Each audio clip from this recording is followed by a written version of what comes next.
Hi everyone.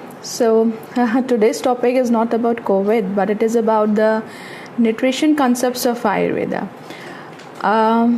अक्सर हम सुनते हैं कि बहुत हेल्थ कॉन्शियस व्यक्ति था, यंग था, 30 से 40 साल की उम्र का व्यक्ति था और बहुत हेल्थ कॉन्शियस था, healthy lifestyle, healthy diet, gymming, exercise सब कुछ और zero oil food, raw foods, but अचानक कार्डियक अरेस्ट से डेथ हो गई। ऐसा कैसे हो गया?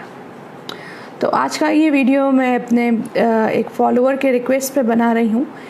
अचानक से हेल्दी लाइफस्टाइल, जो आज की डेट में जिसको हम हेल्दी लाइफस्टाइल बोलते हैं, zero oil cooking, raw foods and stamina से बाहर जाके वर्कआउट्स करना, तो अचानक ऐसे हेल्थ कॉन्शियस लोगों में, सो कॉल्ड हेल्थ कॉन्शियस लोगों में कार्डियक अरेस्ट का यंग एज में क्या कारण है? सिंपल सी बात है। आयुर्वेद के हिसाब से देखें तो रॉ फूड्स वातवर्धक हैं, अग्नि को मंद करने वाले हैं, और यदि हम अपने बल से अत्यधिक मात्रा में व्यायाम करते हैं, दैट इज़ ऑल्सो वात कारक। तो ये सब जब निदान एक्यूमुलेट होते जाते हैं तो वाता इतना एग्रवेट हो जाता है कि हृदय आघात, जिसको कि कार्डियक अरेस्ट बोलते हैं, एंड ब्लॉकेज मंदाग्नि से आम बनता है और उस वजह से ब्लॉकेज होता है। तो this is the Ayurveda concept. Ayurveda concept of diet is totally different.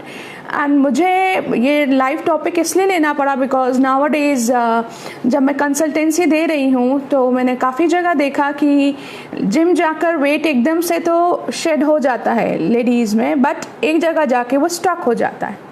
तो वो इनिशियली तो शेड हो जाता है बट वो स्टक हो जाता है because what diet they are following, they are eating raw sprouts, raw foods, जो कि उनका अग्नि को, जठराग्नि को मंद करेगा। उस वजह से उनका बेसल मेटाबॉलिक रेट डाउन होगा और वेट जो है स्टक रहेगा। एंड वन मोर थिंग, जो हम लोगों के यहाँ आजकल हम देखते हैं कि लोगों को इतना टाइमिंग्स पता है कि कब खाना खाना चाहिए, कब नहीं खाना चाहिए। पिछले दिनों मेरे से काफ़ी 2-3 महिलाओं ने, दोज वर हाउसवाइव्स, उन्होंने वेट लॉस कंसल्टेंसी लिया, तो सब में मैंने एक चीज़ बहुत कॉमन देखा कि बच्चों में के चक्कर में, डेली हाउस कोर्स के चक्कर में लोग इतनी उलझी रहती हैं कि ये 12 बजे तक सिर्फ चाय पे रहती हैं। तो कैन यू अंडरस्टैंड, 12 बजे तक, दिन के 12 बजे तक चाय पे रहने का मतलब है बॉडी को आप एसिडिक कर रहे हैं, that will cause inflammatory disorders, और तो फिर जोड़ों में दर्द, ये सारी प्रॉब्लम्स होंगी। जितना बॉडी एसिडिक होगी उतने जो है इन्फ्लेमेटरी डिसऑर्डर्स होंगे। नाउ अब हम टॉपिक पे आते हैं। मैं आज आयुर्वेदिक न्यूट्रिशन की बात कर रही हूँ। पहले मैं लेना चाहती हूँ रॉ फूड। देखिए, जो बेसिक कंसेप्ट है रॉ फूड को लेके वो ये है कि कुकिंग से उसके विटामिन्स, मिनरल्स जो है ख़त्म हो जाते हैं। ओके, तो but do you know this concept that we are not what we eat but we are what we digest. जब हम डाइजेस्ट ही नहीं कर पाएंगे, जब हमारी मंदाग्नि हो जाएगी, तो उस विटामिन्स और मिनरल्स का क्या फ़ायदा होगा? Those can not be assimilated inside our body. तो कैसा फूड खाना चाहिए? हमें ओवर कुक्ड फूड नहीं खाना चाहिए बट स्टीम्ड फूड खाना चाहिए। जब भी आप स्प्राउट्स कंज्यूम करते हैं या आप वेजिटेबल्स कंज्यूम करते हैं तो उनको रॉ खाने की जगह उनको आप स्टीम कीजिए। जैसे अगर आप मूंग का दाल स्प्राउट करते हैं, मूंग का दाल खाते हैं आप, तो स्टीमिंग के लिए सिर्फ 2 मिनट चाहिए होता है। थोड़ा सा दाल पैन में हल्का सा पानी का छींटा देके उसको ढक दो, तो ना तो उसमें आपका न्यूट्रिएंट का लॉस होगा और वो इजीली डाइजेस्टेबल भी होगा, वातवर्धक भी नहीं होगा। यदि आप चने का स्प्राउट लेते हैं तो उसको आप कुकर में जो है 4 मिनट के लिए स्टीम कर सकते हैं, 4 से 5 मिनट के लिए। आपके ना विटामिन्स खत्म होंगे और ना ही आपका वात वृद्धि होगा।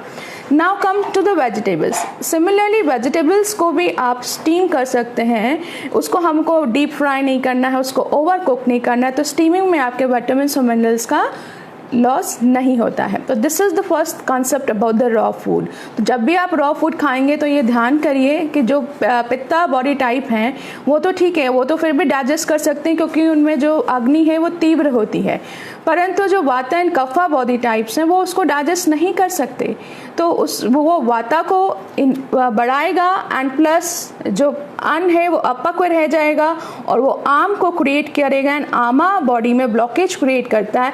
That is the reason most of the जो हेल्थ कॉन्शियस लोग हैं उनमें अचानक से कार्डियक अरेस्ट का देखना मिलता है। और आयुर्वेद में भी जो व्यायाम है, मतलब जो एक्सरसाइज है, उसका कॉन्सेप्ट है बल आर्ध व्यायाम, मतलब आप में जितना स्टेमिना है, स्टेमिना का हाफ आपको व्यायाम करना है। तो सब कुछ आपको माइंडफुल करना है, माइंडफुल ईटिंग और माइंडफुल आपको एक्सरसाइज करनी है। Now comes to the second portion कि जो आपको कितना पोर्शन खाना है। पोर्शन जब भी आप खाना खाने बैठें तो छोटी प्लेट में लेना चाहिए, बिकॉज पोर्शन को लेके आयुर्वेद कहता है कि आपको सुख और शांति से स्थिर होकर भोजन खाना चाहिए। आपको असेस करना चाहिए आपको कितना भूख है, जितना आपको भूख लग रहा है उसका 1/3 आपको भोजन खाना चाहिए। वो इसलिए क्योंकि कुछ स्पेस आपको वाता के लिए, कुछ वाटर के लिए छोड़ना चाहिए। और एकदम से हम लोग का ब्रेन जो है वो हमको जितना भूख लगा होता है, ब्रेन के पास वो रिस्पॉन्स पहुँचने में समय लगता है। तो आप जब खाना छोड़ेंगे आपको लगेगा कि हमें भूख लग रहा है, बट कुछ टाइम बाद आप बैठे रहिए तो ब्रेन के हाइपोथैलेमस में जो सैटिस्फैक्टरी सेंटर होता है, जब मैसेज पहुंचेगा तो आपका पेट भरा महसूस होगा। तो उसका एकमात्र उपाय ये है जितना आपको भूख लग रहा है उससे कम खाएं, और यही हमारे उपनिषदों में भी लिखा है मिताहारी होना। यदि आप मिताहारी होंगे तो आपको कोई रोग नहीं होगा। अब थर्ड चीज़ में आते हैं हम, that is regarding to the zero oil cooking या फिर रिफाइंड ऑयल्स में कुकिंग। तो that is really dangerous and that is also वातवर्धक। Zero oil cooking and refined oils में कुकिंग इज़ वातवर्धक। आयुर्वेद में बोला है, पुरुष की संज्ञा की गई है आयुर्वेद में। जो इंडिविजुअल है उसको हम पुरुष बोलते हैं, तो उसको स्नेह सारम या पुरुषा, मतलब पुरुष को स्नेह का सार बोला गया है। तो यदि आप ज़ीरो ऑयल कुकिंग करेंगे तो दैट विल रियली नॉट, मतलब that food will not assimilate with your body and that will cause वाता वेरिएशंस। सो हमें क्या करना चाहिए, हमें फूड जो है बिना ऑयल के नहीं खाना चाहिए। और इसी में एक फेमस श्लोका भी है आयुर्वेद में, इट सेज लाइक दिस, ना भुंजितो अद्धत स्नेहम, मतलब ऐसा खाना नहीं खाना चाहिए जिसमें से स्नेह यानी ऑयल को एक्सट्रैक्ट कर लिया गया है। जैसे कि आप आजकल देखते हैं बादाम वगैरह जो भी आपको एलिमेंट्स वगैरह मिलते हैं उसमें से ऑयल को एक्सट्रैक्ट कर लिया जाता है, तो ऐसा खाना नहीं खाना चाहिए। ना अति साहित्यम आचरित, ना अति साहित्यम आचरित मीन्स बार बार आपको खाना नहीं खाना चाहिए। ये मेन जो है डिसऑर्डर है, बिकॉज ये मेन कारण है आमा को क्रिएट करने का। दैट इज नोन एज अध्यशन, मतलब बार बार खाना, मतलब फ्रिक्वेंट मील्स, मतलब पहला खाना आपका पचा नहीं है कि आप दूसरा खाना खा लेते हैं। कम से कम 2 मील्स के बीच में 5 से 6 घंटे का तो अंतराल होना चाहिए। और फिर ना अति प्रगे ना अति साय, मतलब बहुत सुबह भी नहीं खाना चाहिए और बहुत शाम को, बहुत रात को भी नहीं खाना चाहिए। तो this is what has been said in Ayurveda. और टाइम का जो महत्व है वो मैं आपको बताऊंगी। उससे पहले मैं आपको कुछ नॉलेज जो है स्नेह के बारे में यानी ऑयल्स के बारे में दूं। रिफाइंड ऑयल का जो प्रवृत्ति होती है वो ड्राइनेस क्रिएट करना होता है। रिफाइंड ऑयल में कोई ऑडर, कोई टेस्ट नहीं होता, दोज आर टेस्टलेस। तो रिफाइंड ऑयल को नहीं यूज़ करना चाहिए because it vitiates vata dosha. Then what can we use? It's very simple. We can use desi ghee, we can use sesame oil which is known as the til oil, we can use the mustard oil जिसको हम सरसों का तेल बोलते हैं, and we can use coconut oil for cooking.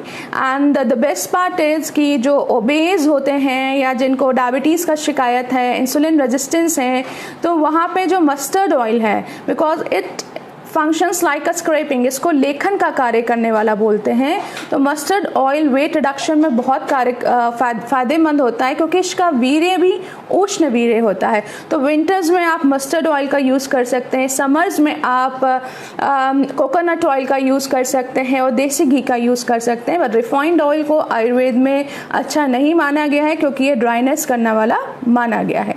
अब आते हैं टाइम पे। शायद ये कॉन्सेप्ट बहुत ही कम लोगों को पता है। जो आयुर्वेद के जानकार हैं या आयुर्वेद में रुचि रखते हैं उनको ये पता है। जो प्रत्येक दिन होता है, प्रत्येक दिन में जो 24 घंटे होते हैं वो 4 इंटरवल्स में वाता, पित्ता एंड कफा दोषों में बांटे गए हैं। फॉर एग्जाम्पल सुबह के 2 से 6 बजे तक जो है वाता का टाइम होता है। From 2 AM to 6 AM is the time of वाता। तो वाता दोष जो है बाहुल्य में होता है। फिर 6 से 10 बजे तक, सुबह के 10 बजे तक कफा बाहुल्य होता है। फिर सुबह के 10 से दोपहर के 2 बजे तक पित्ता बाहुल्य होता है। फिर अगेन रात को वही साइकिल चलती है, मतलब 2 से 6 जो सुबह वाता होता है, वही 2 से 6 दोपहर के बाद शाम को वाता होता है। एंड देन जो 6 से 10 सुबह कफा होता है, वही दोपहर शाम का 6 से 10 कफा होता है। एंड देन अगेन 10 से 2 रात्रि को 10 से 2 वाता होता है, पित्ता होता है। तो खाने का क्या कंसेप्ट है इसमें? हमें खाना, आयुर्वेद में वैसे 2 बार ही खाना खाने को बोला है, पर फिर भी अगर आपको ब्रेकफास्ट लेना है तो ब्रेकफास्ट आप हैवी ले सकते हैं, और उसको भी पित्ता पीरियड से पहले ले लेना चाहिए। मतलब पित्ता पीरियड स्टार्ट होता है 10 बजे से मॉर्निंग, तो कोशिश कीजिए 10 बजे से पहले आप ब्रेकफास्ट ले लें, मतलब कफा काल में, ताकि वो पित्ता काल में डाइजेस्ट हो जाए। एंड देन आपको अगर उसके बाद फिर लंच लेना है तो लंच आप हल्का फुल्का ले सकते हैं। That is also to be taken in the pitta kaal, मतलब दोपहर 2 बजे से पहले। देन अगेन आपका 2 बजे से 6 बजे तक शाम को वाता काल होता है। देन 6 से 10 कफा काल होता है। तो रात का डिनर भी आपको कफा काल में लेना चाहिए। किसी भी कारण से 10 बजे के ऊपर खाना नहीं खाना चाहिए। कोशिश कीजिए कि डिनर जो है 9 बजे से पहले कर लें, ताकि वो पित्ता काल में डाइजेस्ट हो जाए। तो this is the concept of doshas and how to intake or how to consume the food according to the timings in a day, because in Ayurveda ये जो तीनों दोषाज होते हैं ये पर डे के हिसाब से भी रेगुलेट होते हैं, ऋतुओं के हिसाब से भी रेगुलेट होते हैं, जिसको हम ऋतुचर्या बोलते हैं। दिस इज द दिनचर्या। तो this is the basic concept. तो ये बेसिक कंसेप्ट मुझे लगता है हर किसी को जानने चाहिए, और ये जानने के लिए आप अष्टांग हृदयम सूत्र स्थानम को स्टडी कीजिए। वो उसका ट्रांसलेशन हिंदी और इंग्लिश दोनों में मिलता है, और वो मैं इसलिए स्टडी को करने को कह रही हूँ because then you will be know about yourself, you will be know about your body type, and you will be knowing what to follow, what not to follow. तो आप बीमार नहीं पड़ेंगे, और आपको कंसेप्ट भी समझ में आएगा बीमारी का। दूसरा चीज कि आयुर्वेद में माना गया है कि health is all about your gut, मतलब आपकी जो अग्नि है वही डिटरमाइन करती है कि आप हेल्दी हैं या नहीं है। आयुर्वेद में स्वास्थ्य की परिभाषा में भी है सम धातु सम अग्निश्चा, मतलब अग्नि का सम होना, ना तो अत्यंत तीव्र होना ना अत्यंत मंद होना। तो ये जो कारण है, मतलब रॉ फूड का खाना, ऑयल ना होना, ये सब कारण जो है वो अग्नि को मंद करने वाले हैं कारण है। और तीव्र अग्नि का एग्जाम्पल मैं आपको बता दूं, जो आप देखते हैं कि जब थायराइड लेवल बढ़ जाता है तो उसमें भूख बहुत लगती है, तो दैट इज़ उसमें भूख लगने का कारण ये है, उसको भस्मक रोग भी बोलते हैं। तो that is due to the increase BMR। तो इसलिए अग्नि ना तो बहुत ज़्यादा तीव्र होनी अच्छी है, ना ही मंद होनी अच्छी है, जिसमें BMR घट जाता है। अब तीसरी चीज़ में हम आते हैं, that is about the intake of water. पानी कब पीना चाहिए? जब आप खाना खाएं तो खाना खाते वक्त आप उतना ही पानी पीजिए जितना कि आचमन भर मात्र होता है। खाना खाते वक्त आपको ज़्यादा पानी नहीं पीना है, क्योंकि जब आप खाना खाते हैं, अंदर खाना डालते हैं, तो आपका अग्नि जो है प्रदीप्त होता है, और अग्नि जब प्रदीप हो रहा है आप उसमें से पानी डाल देंगे तो वो फिर से मंद हो जाएगा। इसलिए हमेशा कहा गया है खाना खाने के 1 घंटे तक पानी नहीं पीना चाहिए।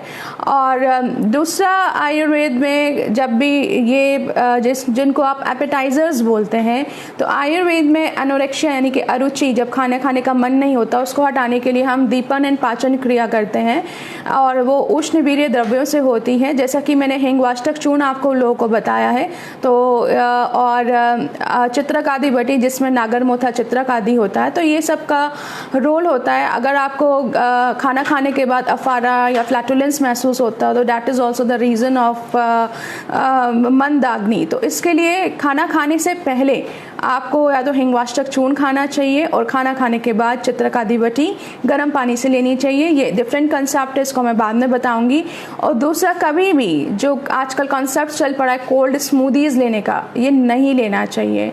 आप जो है नॉर्मल टेम्परेचर में इसको कंज्यूम कर सकते हैं, बट इसको कोल्ड स्मूदीज़, ये जो फ्रिज का पानी होता है, ये सब अग्नि को मंद करने वाला होता है। तुरंत नहीं पता चलता, बट यही जब आप निदान एक्यूमुलेट करते जाते हैं तो यही कारण होता है कि जिससे आपको बीमारियां पनपती हैं।